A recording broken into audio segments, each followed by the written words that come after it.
Chapter 10. As the remaining weeks of the summer passed, Patches spent the days riding the range with Phil, and under the careful eye of that experienced teacher, made rapid progress in the work he had chosen to master. The man's intense desire to succeed, his quick intelligence with his instinct for acting without hesitation, and his reckless disregard for personal injury, together with his splendid physical strength, led him to a mastery of the details of a cowboy's work with remarkable readiness. Occasionally, the two cross-triangle riders saw the men from Tallyholt Mountain, sometimes merely sight them in the distance and again meeting them face to face at some watering place or on the range. When it happened that Nick Cambert was thus forced to keep up a show of friendly relations with the cross-triangle, the few commonplaces of the country were exchanged, but always the Tallyholt man addressed his words to Phil, and, save for some surly looks, ignored the foreman's companion. He had evidently, as Patches had said that he would, come to realize that he could no more afford to arouse the cattleman to action against him, as he would certainly have done had he attempted to carry out his threat to get the man who had so humiliated him.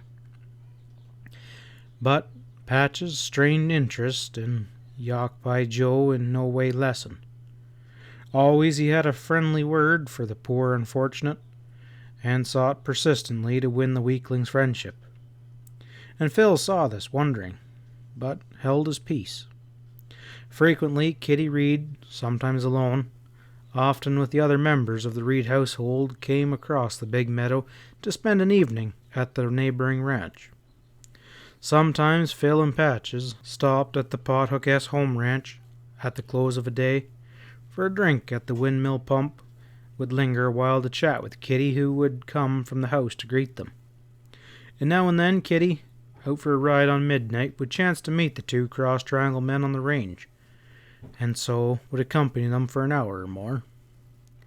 And thus the acquaintance between Patches and the girl grew into friendship. For Kitty loved to talk with this man of the things that play so large a part in that life which so appealed to her, and with Phil's ever ready and hearty endorsement of Patches, she felt safe in permitting the friendship to develop. And Patches, quietly observing, with now and then a conversational experiment, at which game he was adept, came to understand almost as well as if he had been told Phil's love for Kitty and her attitude towards the cowboy, her one-time schoolmate and sweetheart.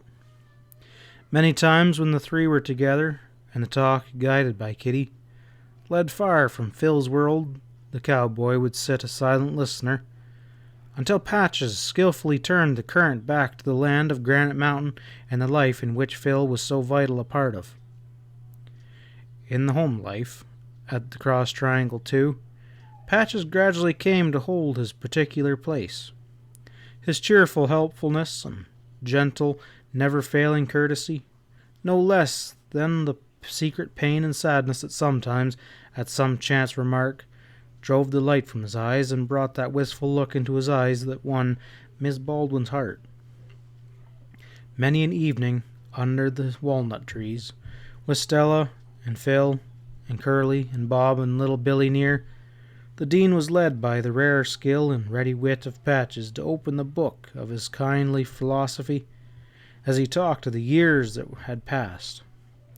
And sometimes Patches himself, yielding to temptations offered by the dean, would speak in such vein that the older man came to understand that this boy, as he so often called him, had somewhere, somehow, already experienced that Gethsemane which, sooner or later, the dean maintained, leaves its shadow upon us all.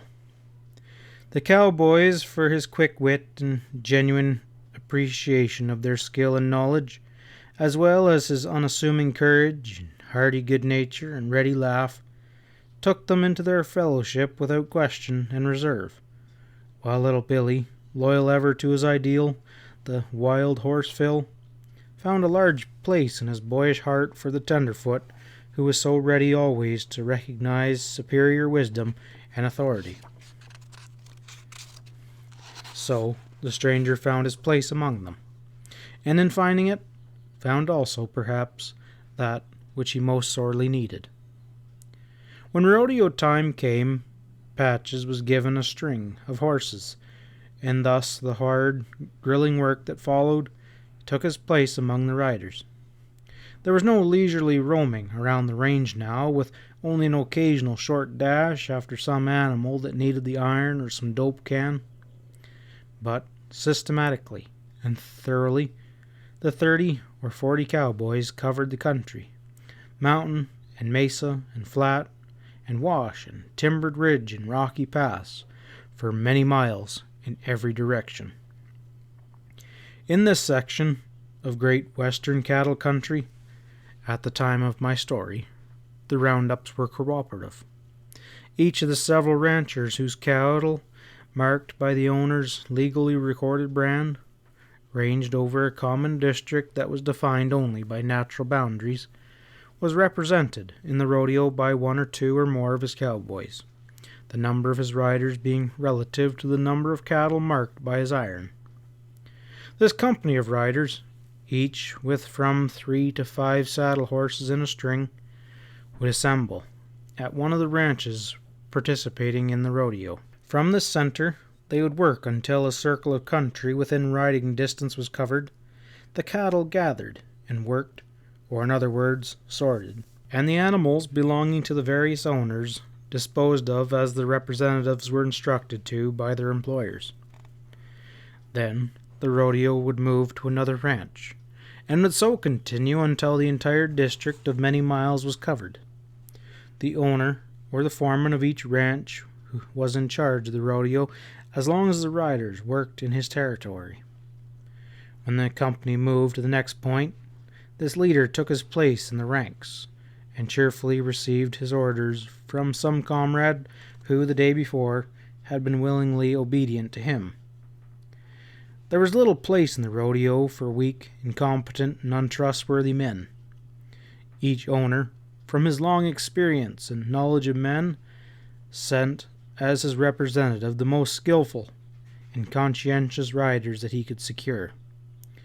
To make a top hand at the rodeo, a man needed to be, in the truest sense, a man. Before daylight, the horse wrangler had driven in the saddle band, and the men with nose bags fashioned from grain sacks were out in the corral to give the hard-working animals their feed of barley. The gray quiet of the early dawn was rudely broken by the sounds of the crowding, jostling, kicking, squealing band, mingled with the merry voices of men, with now and then a shout of anger or warning as the cowboys moved here and there among their restless four-footed companions, and always, like a deep undertone, came the sound of trampling, iron-shod hoofs. Before the sky had changed to crimson and gold, the call sounded from the ranch house. "Come and get it!" And laughing and joking in friendly rivalry, the boys rushed to breakfast. It was no dainty meal of toast or light cereals that these hardy ones demanded, but huge cuts of fresh-killed beef with slabs of bread, piles of potatoes, and stacks of hot cakes and buckets of coffee, and whatever else the hard-working Chinaman could lay his hands on to satisfy their needs. As soon as each man reached the utmost limit of his capacity, he left the table without formality, and returned to the corral where, with riata or persuasion, as the case demanded, he selected from his individual string of horses his first mount for the day. By the time the sun was beginning to gild the summit of Old Granite Mountain, the castle-like walls, and touch with glorious colors the peaks of the neighboring Sentinel Hills, the last rider had saddled, and the company was mounted and ready for their foreman's word. Then, to the music of jingling spurs and tinkling bridle chains, squeaking saddle leather, and the softer swish and rustle and flap of chaps, the rommels and riatas, they rode forward, laughing and joking, still, with now and then a roaring chaos of shouting comment or with wild yells, as some half-broken horse gave an exhibition of his prowess in a mad effort to unseat his grinning rider. Soon the leader would call the name of a cowboy known to be familiar in particular with that part of the country which was to be the scene of that day's work, and telling him to take 2 or 3 men with him, as the case may be, would direct him to ride over a certain section, indicating the assigned territory by its natural marks of valley, or flat, or wash, or ridge, and designated the point where the cattle would first be brought together. The cowboy named would rein his horse astride from the main company, calling the men of his choice as he did so, and a moment later with his companions would be lost from sight. A little farther, and again the foreman would name a rider, telling him to pick his men, would assign him to another section of the district to be covered, and this cowboy with his chosen mates would ride away. These smaller groups would, in their turn, separate, and thus the entire company of riders would open up like a huge fan to sweep the countryside. It was no mere pleasure canter along smoothly graded, girdled paths or well-kept country highways that these men rode. From roughest rock-strewn mountainsides and tree-clad slopes, with boulder-piled watercourses and tangled brush, they must drive in the scattered cattle. At reckless speed, as their quarry ran and turned and dodged, they must hesitate at nothing. Climbing to the tops of the hills and scrambling cat-like to the ragged crests of the ridges, sliding down to the bluffs, and then jumping deep canyons, leaping brush and boulders, twisting, dodging through the timber, they must go as fast as the strength and endurance of their mounts would permit. And so, gradually, as the sun climbed higher above the peaks and crags of old granite, the great living fan of men and horses closed, and the courses of widely scattered riders leading them, with the cattle they had found, to the giving point. And then the cattle, urged by the active horsemen, came streaming from the different sections to form the herd, and the quiet of the great range was broken by the bawling of confused and frightened calves, the lowing of the anxious mothers, and the shrill, long-drawn call of the steers, and the deep bellowing of the bulls, as the animals so rudely driven from their peaceful feeding grounds moved restlessly into the circle of guarding cowboys, whose cows found their calves, and the monarchs of the range met in fierce combat. A number of the men, those whose mounts most needed the rest, were left to hold the herd, or perhaps to move it quietly on to some other point, while the others again were sent out to cover another section of territory, including in that day's riding. As the hours passed, and the great fan of the horsemen opened and closed, sweeping the cattle scattered over the range into the steady growing herd, the rodeo moved gradually towards a chosen open flat or valley that afforded a space large enough for the operations that followed the work of the gathering. At this rodeo ground, a man would be waiting with fresh mounts for the riders, and sometimes with lunch. Quickly, those whose names were called by the foreman would change their saddles from dripping, exhausted horses to fresh animals from their individual strings, snatch a hasty lunch, often beaten in the saddle, and then in their turn would hold the cattle while their companions followed their example.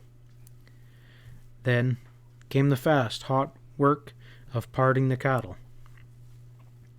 The representatives from one of the ranches interested would ride in among the cattle held by the circle of cowboys, and following their instructions would select such animals bearing their employer's mark as were wanted, cutting them out and passing them through the line of guarded riders to be held in a separate group.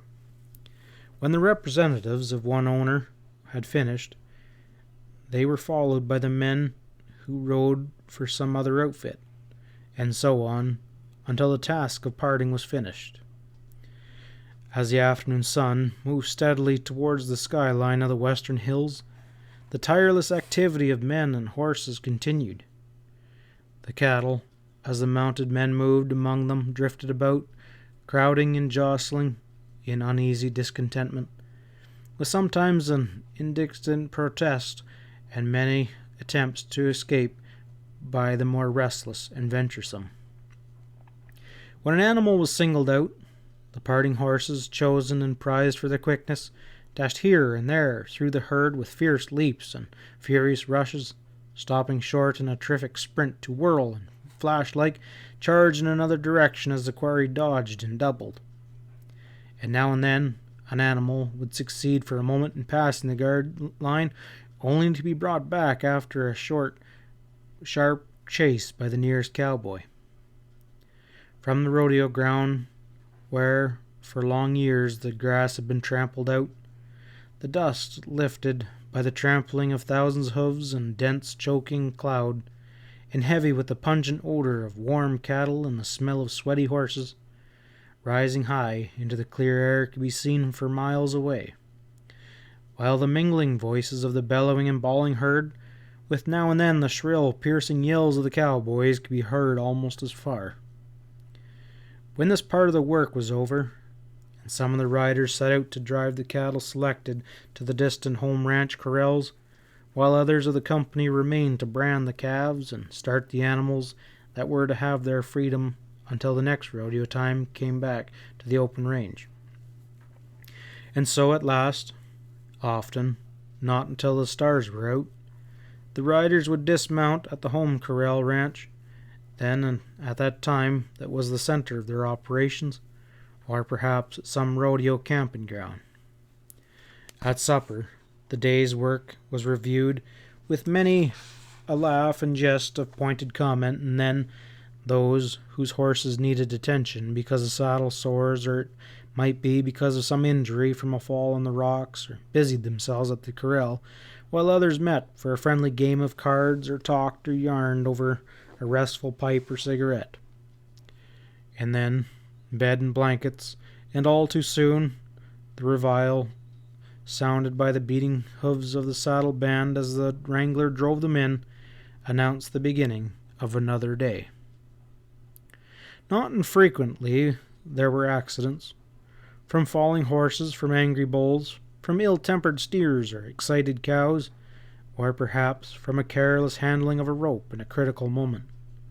Horses were killed, men with broken limbs or with bodies busted and crushed were forced to drop out, and many a strong horseman who rode forth in the morning to the day's work laughing and jesting with his mates had been borne by his grave and silent comrades to some quiet resting place, to wait in long dreamless sleep the morning of that last great rodeo which, we are all told, shall gather us all. Day after day, as Patches rode with these hardy men, Phil watched him, finding himself and winning his place among the cowboys. They did not fail, as they said, to try him out, nor did Phil, in these trials, attempt any way to assist his pupil. But the men learned very quickly, as Curly had learned at the time of Patch's introduction, that while the new man was always ready to laugh with them when a joke was turned against him, there was a line beyond which it did not go well. In the work he was, of course, assigned only to such parts as did not require the skill and knowledge of long training and experience, but he did all that was given to him with such readiness and skill, thanks to Phil's teaching, that the men wondered. And this, together with his inevitable ability in the art of defending himself, and the story of his strange coming to the Cross Triangle, caused not a little talk, with many and varied opinions as to who he was, and what it was that had brought him among them. Strangely enough, very few believed that Patch's purpose in working for a cowboy for the Dean was simply just to earn an honest livelihood. They felt instinctively, as in fact did Phil and the Dean, that there was something more beneath it all than just some commonplace. Nick Cambert, who, with Yokpai Joe, rode in the rodeo, carefully avoided the stranger. But Patches, by his persistent friendly interest in the Tally Holt man's follower, added greatly to the warmth of the discussions and conjectures regarding himself. The rodeo had reached the Pothook S Ranch, with Jim Reed in charge, when the incident occurred which still further stimulated the various opinions and suggestions as to the new man's real character and mission. They were working the cattle that day on the rodeo ground just outside the home corral ranch. Phil and Curly were cutting out some cross-triangle steers when the riders who were holding the cattle saw them separate a 9-month-old calf from the herd and start it, not towards the cattle they had already caught out, but towards the corral. Instantly, everybody knew what had happened. The cowboy nearest the gate did not need Phil's word to open it for his neighbor next in line to drive the calf inside. Not a word was said until the calves to be branded were also driven into the corral. And then Phil, after a moment's talk with Jim Reed, rode up to Nick Cambert, who was sitting on his horse a little apart from the group intensely interested cowboys. The cross-triangle foreman's tone was curt. "I reckon I'll have to trouble you to vent your brand on that cross-triangle calf, Nick." The Tally Holt mountain man made no shallow precedence that he did not understand. "Not by a damn sight," he returned roughly. "I ain't raising calves for Bill Baldwin, and I happen to know what I'm talking about this trip. That's a 4-bar M calf, and I branded him myself over in horse wash before he left the cow. Some of your punchers are too damned handy with their running irons, Mr. Wild Horse Phil."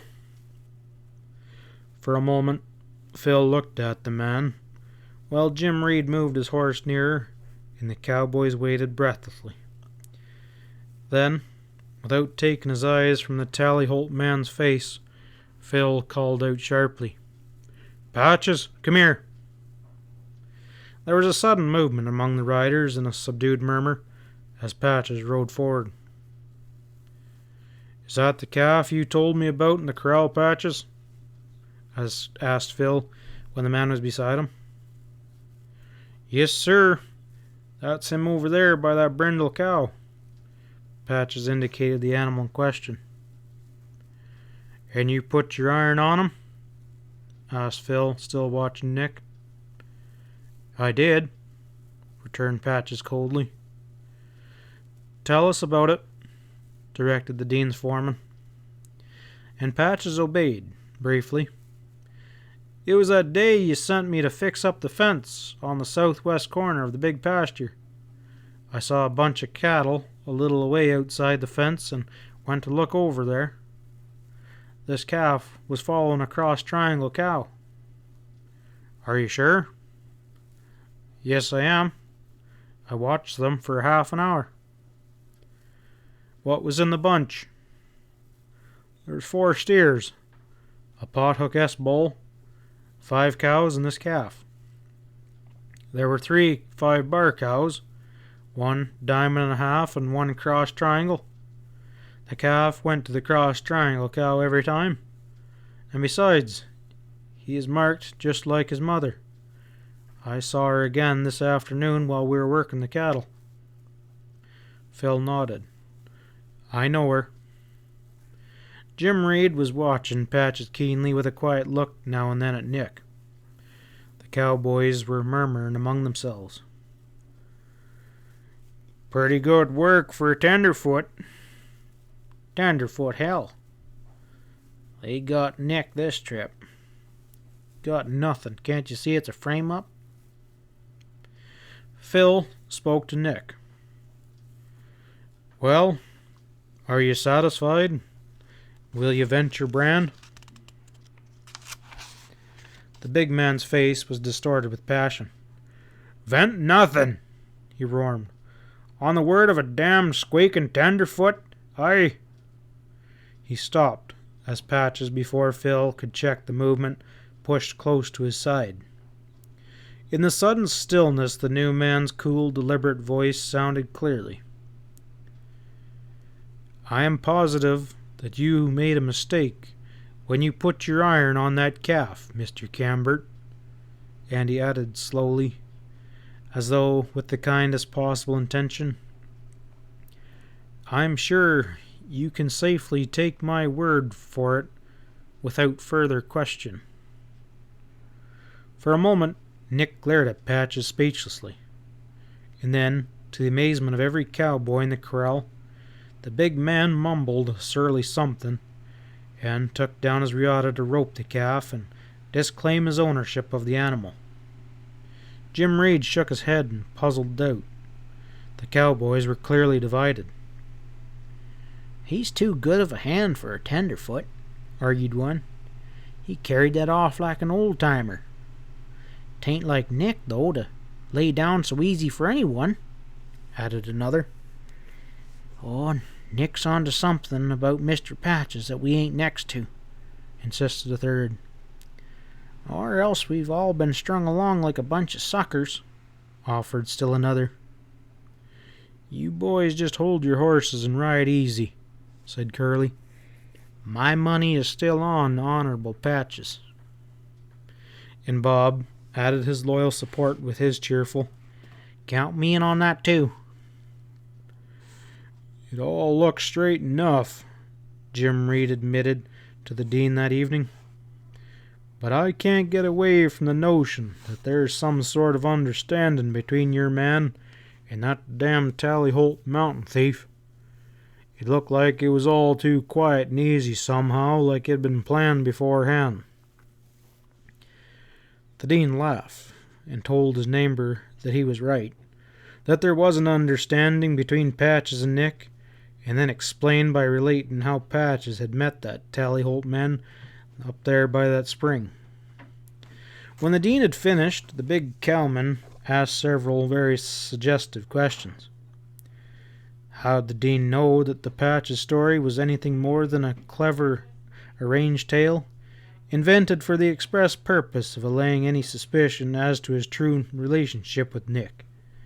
If Patches' character was so far above suspicion, why did he always dodge any talk about when it comes to his past?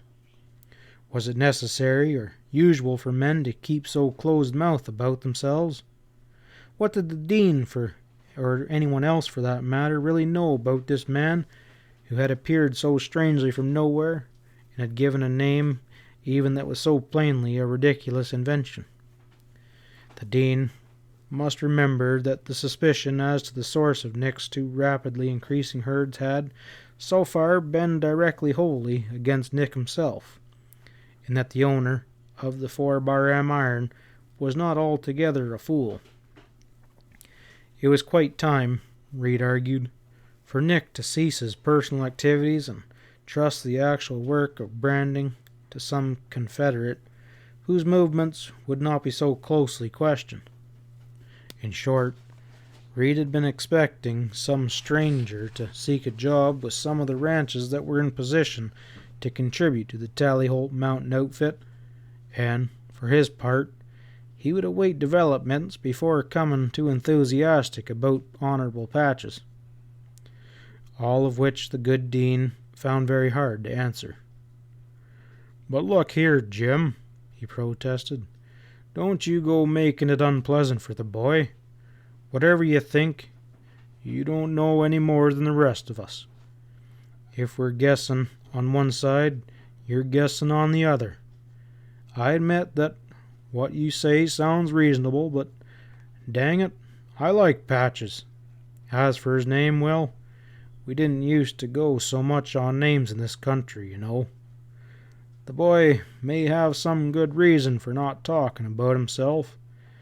Just give him a square chance, and don't be putting no burrs under his saddle blanket, that's all I'm asking." Jim laughed. The speech was so characteristic of the Dean, and Jim Reed loved his old friend and neighbor, as all men did, for being, as was commonly said, so easy. "Oh, don't worry, Will," he answered. "I'm not going to start nothing. If I should happen to be right about Mr. Honorable Patches, he's exactly where we want him. I propose to keep an eye on him, that's all, and I think you and Phil had better do the same." End of chapter 10.